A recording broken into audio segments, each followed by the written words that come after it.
अस्सलामुअलैकुम। आज हम ऑब्जेक्ट ओरिएंटेड लैंग्वेज के टॉपिक को कवर करेंगे और इसी के साथ हमारा एक बहुत ही ज्यादा इंपॉर्टेंट प्रोग्रामिंग लैंग्वेज वाला टॉपिक कवर हो जाएगा।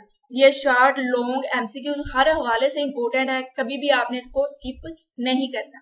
तो आज हम पढ़ेंगे ऑब्जेक्ट ओरिएंटेड लैंग्वेज। नाम से पता चल रहा है कुछ ऑब्जेक्ट ओरिएंटेड काम होगा, लेकिन ऑब्जेक्ट क्या है ये पहले समझ लेते हैं। आसान अल्फाज में समझाऊं तो ऑब्जेक्ट कोई भी ऐसी चीज आपके इर्द गिर्द रियल वर्ल्ड में, कोई भी ऐसी चीज जो अपने एट्रीब्यूट या प्रॉपर्टी, ठीक है जी, एट्रीब्यूट या फिर प्रॉपर्टी और उसके साथ बिहेवियर रखती हो, यानी उसका कोई बिहेवियर हो और उसका कोई एट्रीब्यूट हो, तो उस चीज को हम ऑब्जेक्ट कह सकते हैं।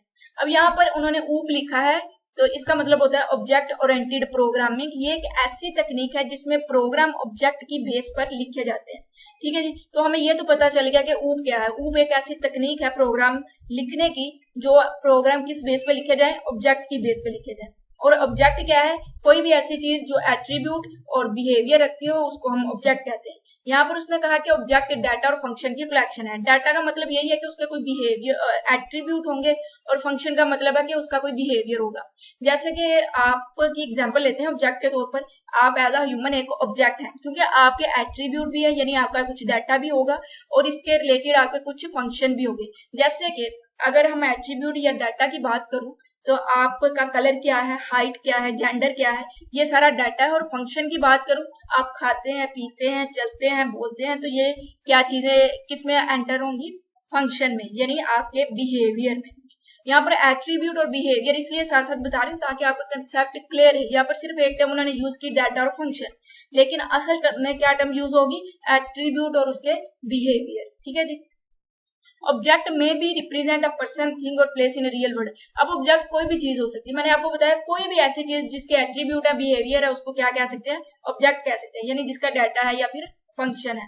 अब ऊप में क्या होता है कि डाटा और जितने भी पॉसिबल फंक्शन होते हैं, जितने भी उसके फंक्शन हो सकते हैं, जितने भी उसके बिहेवियर हो सकते हैं उस डाटा पर, उनको ग्रुप कर लिया जाता है ताकि प्रोग्राम, अब ऑब्जेक्ट ओरिएंटेड प्रोग्रामिंग की बात करें तो ये प्रोग्राम बहुत ही ज्यादा आसान होते हैं और इनको मॉडिफाई करना भी आसान रहता है, क्योंकि ऑब्जेक्ट के बेस पर हमने प्रोग्रामिंग करनी होती है, तो हमारे लिए लॉजिक के लिए इजी रहता है। उसके बाद कुछ पॉपुलर ऑब्जेक्ट ओरिएंटेड लैंग्वेजेस की बात करें तो C++ है। यहाँ पर जितनी भी उन्होंने बताई है, आपने अगर ये डेफिनेशन पढ़ लिया ना, इतनी समझ लिया, जिसमें हमने क्या क्या देखा है जी, ऑब्जेक्ट देख लिया है और ऊप यानी एक ऐसी तकनीक देख ली जो ऑब्जेक्ट के बेस पर है।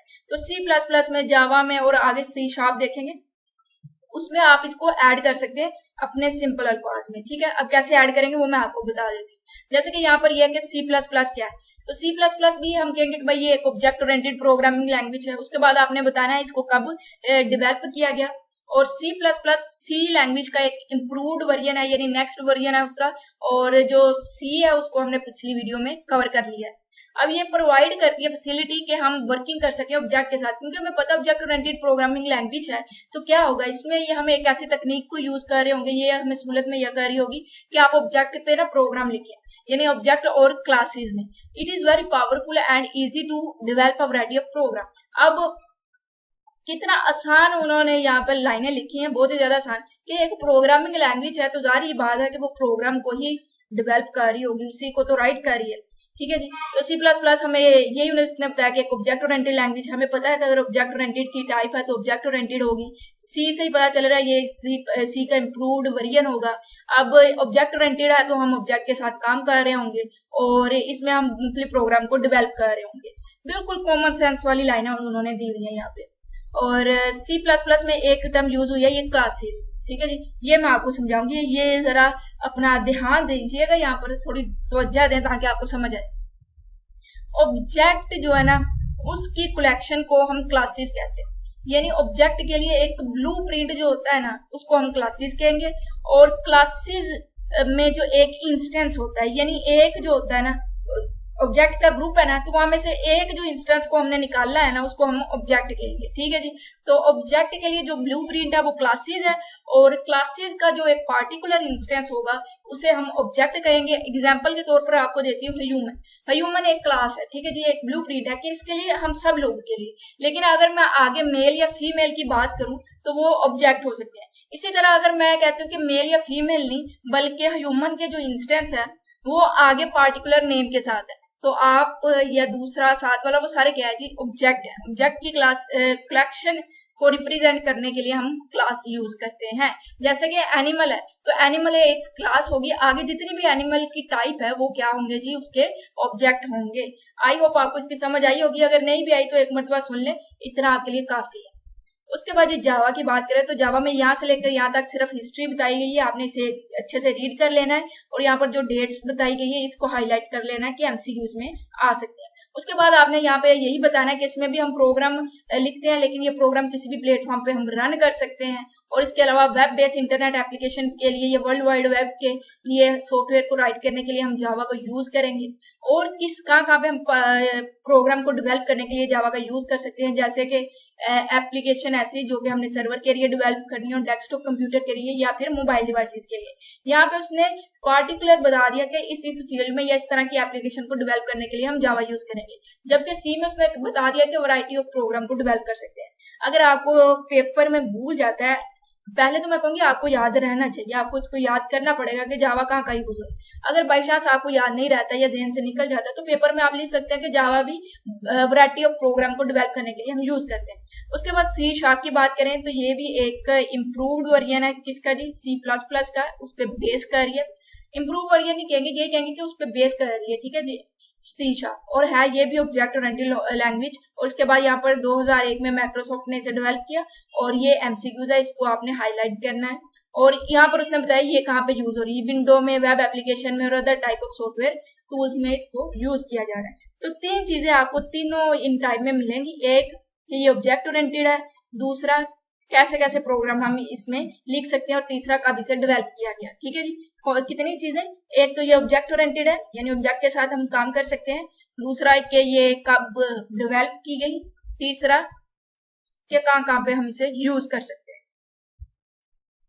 ओके जी, difference between low level and high level language I hope आपको क्लियर होगा अगर आप शुरू से मेरी वीडियो देख रहे हैं, लेकिन एक मिनट में रिवाइज कराऊंगी। और ये आपका होमवर्क है, और होमवर्क कैसे करना होता है आपको पता ही होगा कि आपने इसको अच्छे से पहले याद करना है, फिर जुबानी लिखना है और चेक करना है। अब आप बच्चे नहीं रहे कि आप इग्नोर करते रहे जो आपको होमवर्क मिल रहा है। अगर आपने अच्छे से पास होना तो आपको होमवर्क करना चाहिए, पढ़ना चाहिए, चाहे कोई नहीं भी आपको कहता पढ़ने को, आपको पढ़ना है।